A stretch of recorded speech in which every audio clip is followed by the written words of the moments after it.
এই কারণে আমাদের শুকরিয়া জ্ঞাপন করতে হবে। কত মানুষ অসুস্থ হয়ে পড়ে রয়েছে, কিন্তু আল্লাহ রাব্বুল আলামিন আমাদেরকে সুস্থতা দান করেছেন বিদায় আমরা এখনো দুনিয়ার মধ্যে বেঁচে আছি। এর জন্য সুস্থতা বড় আল্লাহ তাআলার এক নিয়ামত। এই সুস্থতা পাওয়ার পরে বেশি বেশি শুকরিয়া জ্ঞাপন করতে হবে। আমার বুঝে বললেও আমার করতে হবে, না বললেও করতে হবে। এটা আল্লাহ তাআলার হুকুম যে সুস্থতার পরে তুমি, নিয়ামত পাওয়ার পরে তুমি শুকরিয়া জ্ঞাপন করো। তো এই কারণে আমরা বেশি বেশি শুকরিয়া জ্ঞাপন করব। তো আজকের জুমার আলোচনা হচ্ছে রবিউল আউয়াল মাসের দ্বিতীয় খুতবা, নবীজি সাল্লাল্লাহু আলাইহি সাল্লামের সৌন্দর্যের আলোচনা। তো আল্লাহ নবী সাল্লাল্লাহু আলাইহি সাল্লাম এরকম সৌন্দর্য ছিলেন। মা আয়েশা রাদিয়াল্লাহু তাআলা আনহা বলেন যে ইউসুফ আলাইহিস সালাম, ইউসুফ নবীর প্রেমে পড়ে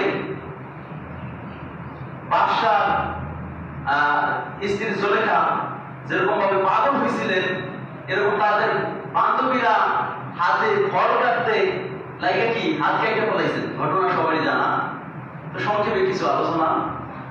তো আয়েশা রাদিয়াল্লাহু তাআলা আনহা বলেন যদি আমার নবীকে দেখতো তাহলে শুধু হাতটা কলিজা কেটে ফেলাইতো, তারপরে খবর থাকতো না। এরকম সৌন্দর্য আল্লাহ নবী ছিলেন। এবং আয়েশা রাদিয়াল্লাহু তাআলা আনহা একদিন বর্ণনা করেন, আমি রাতের বেলা সুই দিয়া খাতা সেলাই করতেছিলাম। তো হঠাৎ যখন সুইটা খাতা মানে সুতা শেষ হয়ে গেছে, সুতা শেষ হলে আবার ধরে না শুরু করতে, সুতা শেষ হয়ে গেছে আবার ধরবে, এর মধ্যে তার হাত থেকে সুইটা পড়ে গেছে। পড়ে যাওয়ার পরে সে বলতেছে আমি খুলতেছিলাম তো আমি পাইতেছিলাম না। তো সেই সময় আল্লাহ নবী সাল্লাল্লাহু আলাইহি সাল্লাম কোথা থেকে জানি আসলেন, আমার ঘরে তাশরিফ আনলেন। আসার পরে তার এত নূর চমকাইতেছিল, তার চেহারার এত আলো ছিল, আমার অন্ধকার ঘরটা আলোকিত হয়ে গেল। বলুন না সুবহানাল্লাহ। এবং সেই সুইটা আমি তার আলোতে আলোকিত হওয়ার কারণে আমি সেই সুইটা খুঁজে পাইছি। বলুন না সুবহানাল্লাহ। চিন্তা করছেন, ঘরটা একটা ছোট সুই, মানে সুইটা পর্যন্ত পাওয়া গেছে, এত সুন্দর ছিলেন আমার নবী। তো এই কারণে আল্লাহ নবী সাল্লাল্লাহু আলাইহি সাল্লামের শানে এবং এই রবিউল আউয়াল মাসে আল্লাহ নবী সাল্লাল্লাহু আলাইহি সাল্লাম জন্মগ্রহণ করেছেন। এই মাসের মধ্যে বেশি বেশি আল্লাহ নবীর দুরূদ সালাম এবং পারলে একটা রোজা রেখে আল্লাহ নবীর জন্য খুশি মনে একটা রোজা রেখে আমরা এটা প্রমাণ করতে পারি, হে নবী আপনাকে আমরা কি ভালোবাসি। নবীর সিরাতে সুরতে নবীকে যারা ভালোবাসবে, আঁকড়ে ধরবে, নবীকে ভালোবাসবে, আল্লাহ নবী বললেন সে আমার সাথে কি জান্নাতে যাবে। এক সাহাবী আরজ করছিলেন, ইয়া রাসূলুল্লাহ আপনার সাথে কি জান্নাতে যাবেন? আল্লাহ নবী বললেন মান আহাব্বা সুন্নতি ফাকাদ আহাব্বানি ওয়া মান আহাব্বানি কানা মাই ফিল জান্নাহ। যে আমি নবীর একটা সুন্নতকে জিন্দা করলো সে 100 গোলাকার শহীদের সওয়াব পাইলো। যে আমি নবীকে ভালোবাসলো, আমার একটা সুন্নতকে ভালোবাসলো, সে আমি নবীকে ভালোবাসলো। আর যে আমি নবীকে ভালোবাসলো সে আমার সাথে কি করবেন? জান্নাতে যাইবেন। এর জন্য নবীর শানে দুরূদ ও সালাম আমাদের বেশি বেশি পড়া, সর্ব অবস্থায় আল্লাহর জিকির, নবীর দুরূদ আমাদের পড়া একান্ত উচিত। কারণ আল্লাহ নবী বলেন যে আমার দুরূদ বেশি বেশি পড়বে, কাল কিয়ামতের দিন তার শাফায়াত, আমার শাফায়াত তার জন্য ওয়াজিব হয়ে যাবে। বলুন না সুবহানাল্লাহ।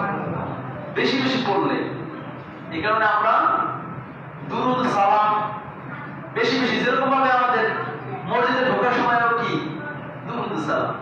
5টা সুন্নতের মধ্যে প্রথম হচ্ছে আসসালাতু ওয়াসসালামু আলা রাসূলিল্লাহি আল্লাহ আল্লাহু মাফতাহলি আবওয়াবা রহমাতি, এবং ডান পা দিয়ে প্রবেশ করা সুন্নতের ইত্তেকাফ, মানে ইত্তেকাফের নিয়ত করা। অর্থাৎ ইত্তেকাফে বসে যেরকম মানুষ কোনো প্রকার কথা বলে না, অহেতুক কথা বলে না, শুধু সুবহানাল্লাহ, আলহামদুলিল্লাহ, আল্লাহু আকবার, তাসবিহ, দুরূদ, কোরআন তেলাওয়াত, মানে ইত্তেকাফে বসে যেরকম কোনো কথা বলে না, তুমি ইত্তেকাফে নিয়ত করে বসে এরকম কোনো কথা বলা ঠিক না, যাবে না। তাহলে ইত্তেকাফ কি হয়? ভাইকে যায় না যদি কথা বলি অন্য কথা। এর জন্য এটা আমরা করব না। এবং নবীর শানে তো সালাম জানাবই, এবং সমাজেও প্রচারিত করতে হবে, বেশি বেশি সালামের প্রচার করতে হবে। আল্লাহ নবী বলেন সালাম হচ্ছে শান্তি। সালাম হচ্ছে কি? শান্তি।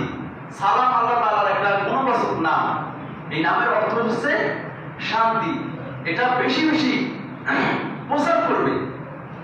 কারণ আমরা বেশি বেশি তো প্রচার করিই না, অথচ আল্লাহ নবী বলেন যে না, সালাম আগে দেয় সে হিংসা হইতে মুক্ত, অহংকার হইতে মুক্ত, এবং বেশি নেকির হকদার রাখে সে, যে সালাম আগে দেয়। এবং সালাম আমরা দিয়ে থাকি, সালাম আমাদের অনেক সময় উল্টো হয়ে যায়। সালাম আমাদের উল্টো হয়ে যায়। যেরকম ভাবে কিছু সময় হাসির কথা বলছিলাম, হাসি দিয়া আলহামদুলিল্লাহ বললে আরেকজন কেমন কথা বলবে বুঝতে পারে না। এরকম ভাবে সালাম আমরা আসসালামু আলাইকুম, আসসালামু আলাইকুম, আসসালামু আলাইকুম, এরকম সালাম দেই। এরকম আল্লাহ নবীকে এক ইহুদি সালাম দিলেন, আসসালামু আলাইকুম, অর্থ মুহাম্মদ সাল্লাল্লাহু আলাইহি ওয়াসাল্লামকে উদ্দেশ্য করে বললেন, হে মুহাম্মদ আসসালামু আলাইকুম।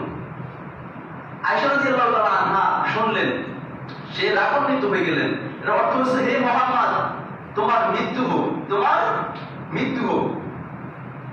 তো আয়েশা রাদিয়াল্লাহু তাআলা আনহা বললেন, ওয়া আলাইকুম, তোমারও হোক। কি?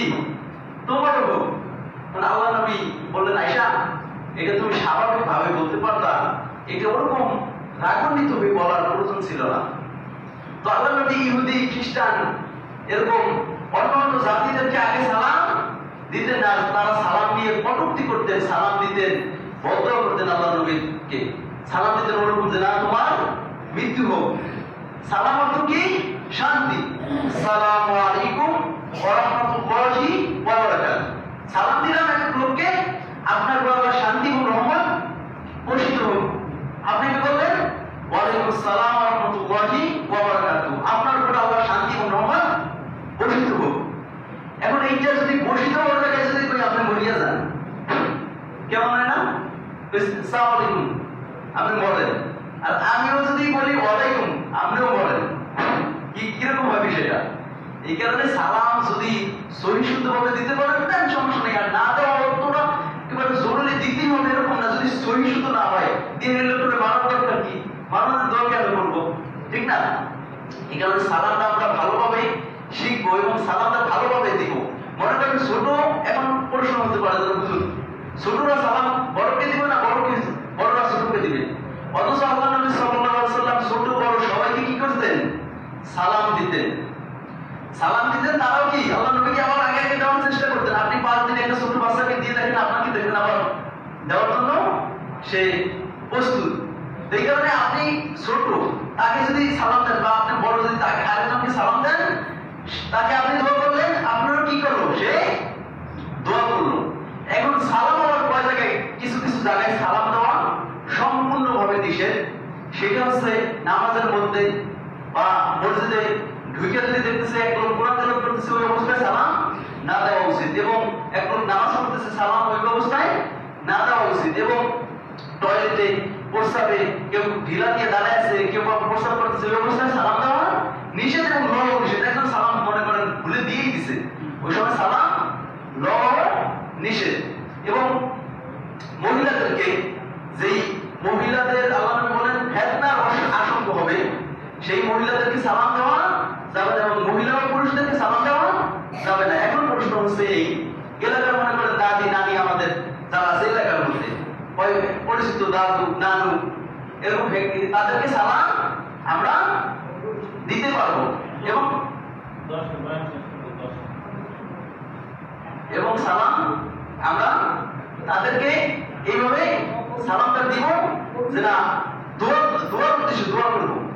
এবং অনেক মানুষ হিসাব করতেছে, ভালো মানে একটা হিসাবের মধ্যে একটা জরুরি কথার মধ্যে আছে, ওই সময় সালাম দিলে সেই ওই হিসাবটা কি আউট হয়ে যাবে এরকম একটা আশঙ্কা হয়, ওই সময় সালাম আমরা দিব না। এবং বাড়িতে মানুষের ঘরের সামনে যখন যাব তখন জোরে, নিয়ম হচ্ছে জোরে সালাম দেওয়া, সালামু আলাইকুম ওয়া রাহমাতুল্লাহি ওয়া বারাকাতুহু। এবং সালাম সে শুনে নাই, দ্বিতীয়বার আবার সালাম দেওয়া, দ্বিতীয়বার ও শুনে নাই, তৃতীয়বার দেওয়া, তৃতীয়বার যখন শুনে নাই তখন বুঝবেন যেন লোকটা বাড়ি হয়তো নাই, কোনো সারা শব্দ নাই, তিনবার সালাম দেওয়া। এবং সালামের উত্তরটাও জোরে দেওয়া, যে শোনে সেই পর্যন্ত দেওয়া কি ওয়াজিব। সালামের উত্তরটাও কি ওয়াজিব। এবং সালাম আমরা হাতের মধ্যে অনেক সময় হাতে এরকম করে দেই, আবার এটা হচ্ছে হাদিসে আসছে এরকম হাতে যদি আমরা দেই, হাতে এরকম ওই দূরে মনে করেন একটা লোক গাড়ি দিতেছে, সালাম আপনি এইভাবে মুসকে উঠাইলেন, তো মনে মনে বলবেন আসসালামু আলাইকুম, মানে মুখ দিয়ে বলবেন সালাম, আর হাতে উঠে মানে বুঝাইলেন সালাম দিছি। এবং আমরা অনেক সময় সালাম দেওয়ার আগে দেওয়ার সময় দেই, সালাম দেই, আরেকজন বলে ভাই কেমন আছেন, ভাই এরকম বলি না আমরা, বলি। তো এই সালাম আমরা আগে সালামটা দিয়া দিছে যে সালামটা দিয়ে তারপর বলবো ভাই কেমন আছেন। সালাম দেওয়া কিন্তু কি উত্তর দেওয়া কি ওয়াজিব, আর তো ওয়াজিব তর্ক করার গুনাহগার হইলেন। অতএব আমরা সালাম এইভাবে দিব। তো আল্লাহ রাব্বুল আলামিন যে কথাগুলো বললাম বড়দের সঙ্গে আমরা সবাইকে আমল করার দান করুন। মসজিদে কথা আছে, এই কারণে সংক্ষেপ হয়তো করতে বলছেন।